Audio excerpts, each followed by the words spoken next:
সূরা কাউসার 11 বার পরে পানিতে ফু দিয়ে ঘরে ছিটিয়ে দিলে কি হয়, এই আমলটা যদি আপনি জানেন তাহলে আপনি কখনো এই আমলটা ছাড়বেন না। সূরা কাউসার হচ্ছে পবিত্র কোরআন কারীমের ছোট্ট একটি সূরা।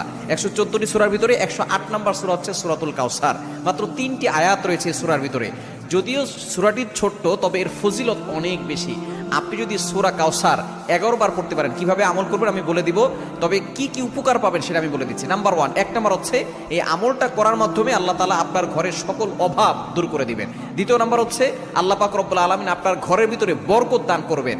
এবং 3 নাম্বার হচ্ছে দুশ্মন থেকে আল্লাহ তাআলা আপনাকে মুক্তির ব্যবস্থা করে দিবেন। এবং 4 নাম্বার হচ্ছে আপনার জানমাল নিরাপত্তার ব্যবস্থা করবেন আল্লাহ তাআলা। এবং 5 নাম্বার হচ্ছে হাউজে কাউসারের পানি আল্লাহ তাআলা আপনাকে দান করবেন। কেননা এই সূরা কাউসারের ভিতরে ইন্না আতাইনাকাল কাউসার, হাউজে কাউসারের ব্যাপারে আল্লাহ পাক রব্বুল আলামিন বলে দিয়েছেন যে এটা নবী সাল্লাল্লাহু আলাইহি ওয়াসাল্লামকে আল্লাহ তাআলা হাদিয়া দিয়েছেন হাউজে কাউসার। একমাত্র আমাদের নবীজি সাল্লাল্লাহু আলাইহি ওয়াসাল্লাম তার উম্মতদেরকে হাউজে কাউসারের পানি পান